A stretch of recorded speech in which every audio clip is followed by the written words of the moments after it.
कि बीती सदियों में हमने दुनिया को एक से बढ़कर एक बेहतरीन साइंटिस्ट, बेहतरीन टेक्नीशियंस, टेक्नोलॉजी एंटरप्राइज लीडर्स हमने दिए हैं।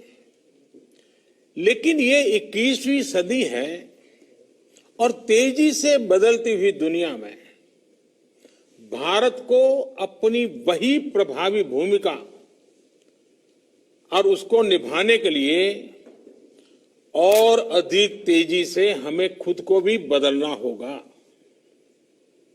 और इसी सोच के साथ अब देश में इनोवेशन के लिए, रिसर्च के लिए, डिजाइन के लिए, डेवलपमेंट के लिए, एंटरप्राइज के लिए जरूरी इकोसिस्टम तेजी से तैयार किया जा रहा है।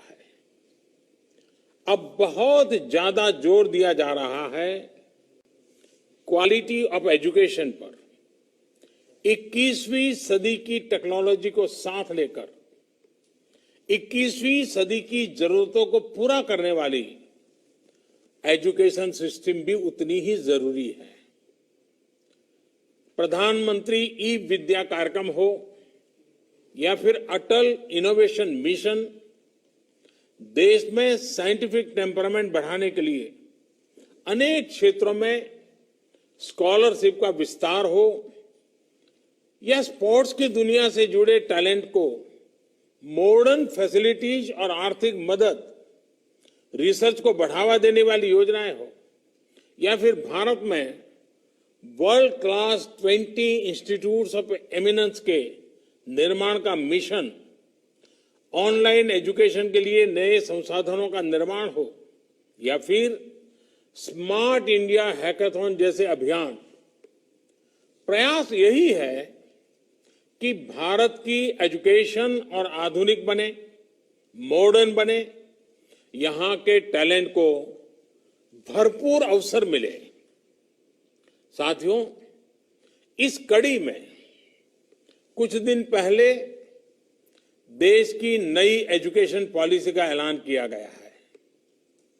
ये पॉलिसी 21वीं सदी के नौजवानों की सोच, उनकी जरूरतें, उनकी आशाओं, अपेक्षाओं और आकांक्षाओं को देखते हुए बनाने का व्यापक प्रयास हुआ है। 5 वर्ष तक देश भर में इसके हर बिंदु पर व्यापक डिबेट और डिस्कशन हुए हैं, हर स्तर पर हुए हैं और तब जाकर ये नई नीति बनी है। ये सच्चे अर्थ में पूरे भारत को, भारत के सपनों को, भारत की भावी पीढ़ी की आशा आकांक्षाओं को अपने में समेटे हुए नई भारत की शिक्षा नीति आई है। इसमें हर क्षेत्र, हर राज्य के विद्वानों के विचारों को समाहित किया गया है और इसलिए ये सिर्फ एक पॉलिसी डॉक्यूमेंट नहीं है, बल्कि 130 करोड़ से अधिक भारतीयों की एस्पिरेशंस का रिफ्लेक्शन भी है। साथियों, आप भी अपने आसपास देखते होंगे, आज भी अनेक बच्चों को लगता है कि उनको एक ऐसे विषय के आधार पर जज किया जाता है जिसमें उसका कभी इंटरेस्ट था ही नहीं। माँ बाप का, रिश्तेदारों का, दोस्तों का, ओवरऑल एनवायरनमेंट का प्रेशर होता है, तो वो दूसरों द्वारा चुने गए सब्जेक्ट्स मजबूरन पढ़ने लगते हैं। इस अप्रोच ने देश को एक बहुत बड़ी आबादी ऐसी दी जो पढ़ी लिखी तो है, लेकिन जो उसने पढ़ा है उसमें से अधिकांश उसके काम नहीं आता है। डिग्रियों के अंबार के बाद भी वो अपने आप में एक अधूरापन महसूस करता है। उसके भीतर जो आत्मविश्वास पैदा होना चाहिए, जो कॉन्फिडेंस आना चाहिए, उसकी कमी वो महसूस करता है। इसका प्रभाव उसकी पूरी लाइफ की जर्नी पर पड़ता है। साथियों, नई एजुकेशन पॉलिसी के माध्यम से इसी अप्रोच को बदलने का प्रयास किया जा रहा है।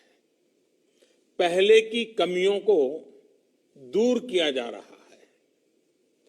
भारत की शिक्षा व्यवस्था में अब एक सिस्टमेटिक रिफॉर्म, शिक्षा का इंटेंट और कंटेंट दोनों को ट्रांसफॉर्म करने का प्रयास है।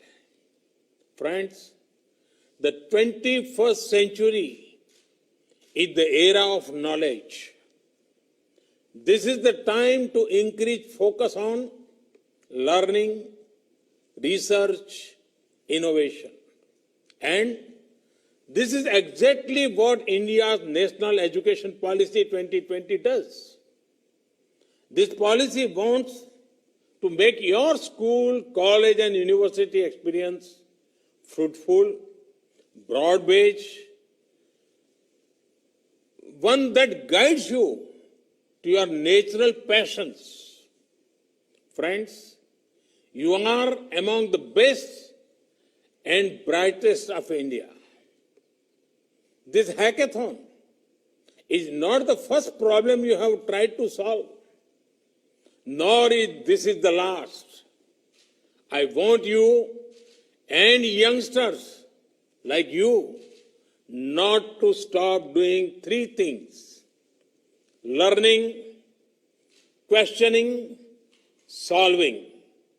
When you learn, you get the wisdom to question. When you question, you get out of the box methods to solve problems. When you do that, you grow. Due to your effort, our nation grows. Our planet prospers. Friends, India's national education policy reflects these spirits. We are shifting from the burden of the school bag, which does not last beyond school, to the boon of learning, which helps for life. From simply memorizing to critical thinking. For years, the limitations of the system had an adverse effect on the lives of students. No longer. The national education policy reflects the aspirations of young India. It is not process-centric. It is people-centric and future-centric. Friends, among the most exciting things of the policy is the emphasis on interdisciplinary study. This concept has been gaining popularity, and rightly so. One size does not fit all. One subject does not define who you are. There are no limits to discovering something new. Human history has many examples of stalwarts who have accelerated in diverse areas, be it Aryabhatta, Leonardo da Vinci, Helen Keller, Gurudev Tagore. Now, we have done away with some traditional boundaries between arts, science, commerce. If someone is interested, they can learn maths and music together, or coding and chemistry together. This will ensure the focus is on what the student wants to learn, rather than what the student is expected to do by society.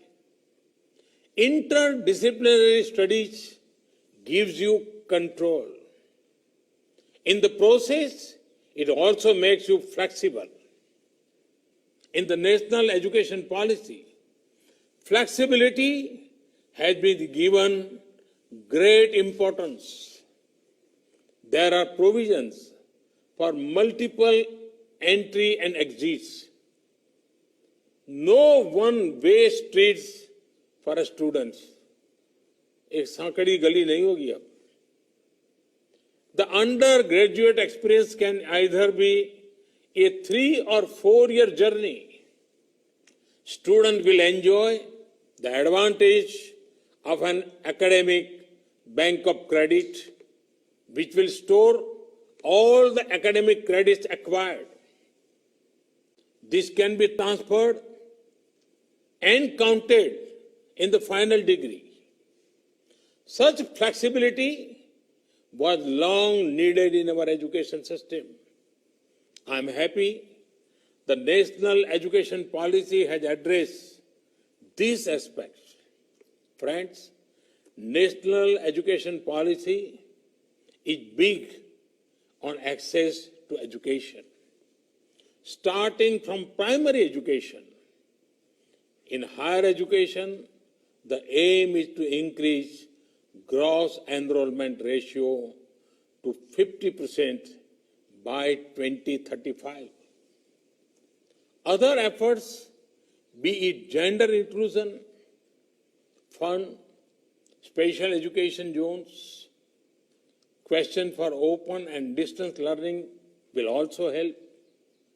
साथियों, हमारे संविधान के मुख्य शिल्पी, हमारे देश के महान शिक्षाविद डॉक्टर बाबा साहब आम्बेडकर कहते थे कि शिक्षा ऐसी होनी चाहिए जो सभी की पहुंच में हो, सभी के लिए सुलभ हो.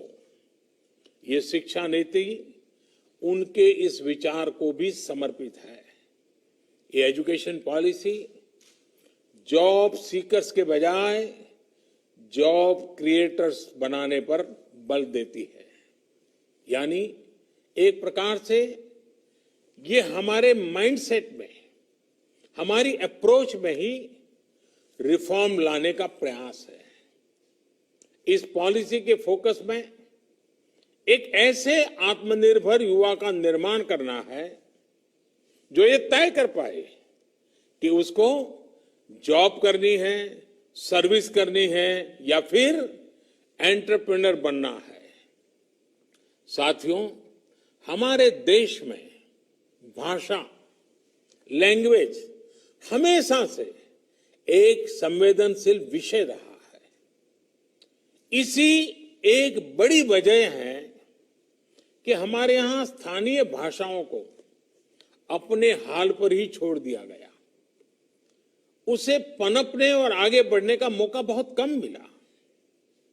अब एजुकेशन पॉलिसी में जो बदलाव लाए गए हैं, उससे भारत की भाषाएं आगे बढ़ेगी, उनका और विकास होगा. ये भारत के ज्ञान को तो बढ़ाएगी ही, भारत की एकता को भी बढ़ाएगी. हमारी भारतीय भाषाओं में कितनी ही समृद्ध रचनाएं हैं, सदियों का ज्ञान है, अनुभव है. इन सब का अब और विस्तार होगा. इससे विश्व का भी भारत की समृद्ध भाषाओं से परिचय होगा.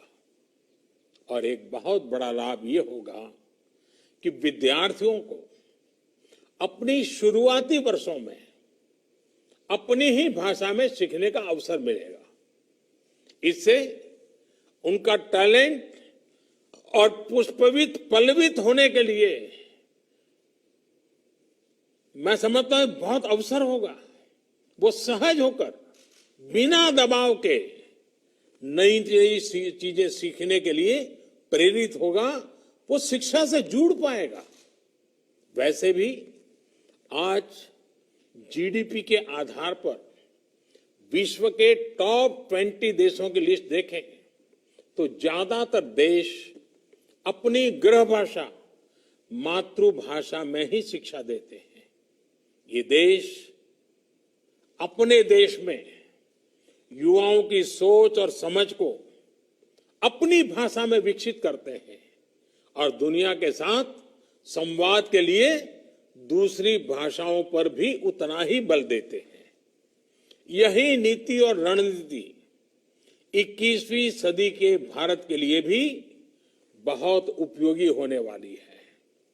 भारत के पास तो भाषाओं का अद्भुत खजाना है, जिनको सीखने के लिए एक जीवन भी कम पड़ जाता है और आज दुनिया भी उसके लिए लालायित है।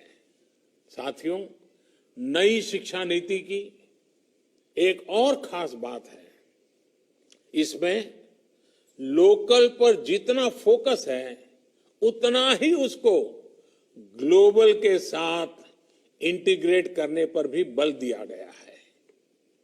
एक और, जहां स्थानीय लोक कलाओं और विद्याओं, शास्त्रीय कला और ज्ञान को स्वाभाविक स्थान देने की बात है, तो वहीं टॉप ग्लोबल इंस्टीट्यूशंस को भारत में कैंपस खोलने का भी आमंत्रण है। इससे हमारे युवाओं का भारत में ही वर्ल्ड क्लास एक्सपोजर और अपॉर्चुनिटी भी मिलेगी और ग्लोबल कंपटीशन के लिए ज्यादा तैयारी भी हो सकेगी। इससे भारत में विश्व स्तरीय संस्थान के निर्माण में, भारत को ग्लोबल एजुकेशन का हब बनाने में भी बहुत सहायता मिलेगी। साथियों, देश की युवा शक्ति पर मुझे हमेशा ही बहुत भरोसा रहा है। ये भरोसा क्यों है, ये देश के युवाओं ने बार बार साबित किया है। हाल ही में कोरोना से बचाव के लिए फेस शील्ड्स की डिमांड एकदम बढ़ गई थी। इस डिमांड को 3D प्रिंटिंग टेक्नोलॉजी के साथ पूरा करने के लिए बड़े पैमाने पर देश के युवा आगे आए। पीपीज और मेडिकल डिवाइस के लिए जिस प्रकार देश के युवा इनोवेटर्स, युवा एंटरप्रेन्योर्स सामने आए हैं, उसकी चर्चा आज चारों तरफ है। आरोग्य सेतु ऐप के रूप में युवा डेवलपर्स ने कोविड की ट्रैकिंग के लिए एक बेहतरीन मीडियम देश को बहुत कम समय में तैयार करके दिया है। साथियों, आप सभी युवा आत्मनिर्भरता के लिए भारत की एस्पिरेशंस की ऊर्जा है। देश के गरीब को एक बेटर लाइफ देने के लिए, ईज ऑफ लिविंग के हमारे लक्ष्य को हासिल करने में आप सभी युवाओं की भूमिका बहुत अहम है। मेरा हमेशा से ये मानना रहा है कि देश के सामने आने वाली ऐसी कोई चुनौती नहीं है जिससे हमारा युवा टक्कर न ले सके, उसका समाधान न ढूंढ सके। हर जरूरत के समय जब भी देश ने अपने युवा इनोवेटर्स की तरफ देखा है, हमारे युवाओं ने कभी भी किसी को निराश नहीं किया है। स्मार्ट इंडिया हैकाथॉन के माध्यम से भी बीते सालों में अद्भुत इनोवेशंस देश को मिले हैं। मुझे पूरा विश्वास है कि इस हैकाथॉन के बाद भी आप सभी युवा साथी देश की जरूरतों को समझते हुए देश को आत्मनिर्भर बनाने के लिए नए नए सॉल्यूशंस पर काम करते रहेंगे। एक बार फिर आप सभी को बहुत बहुत शुभकामनाएं देता हूं। बहुत बहुत धन्यवाद।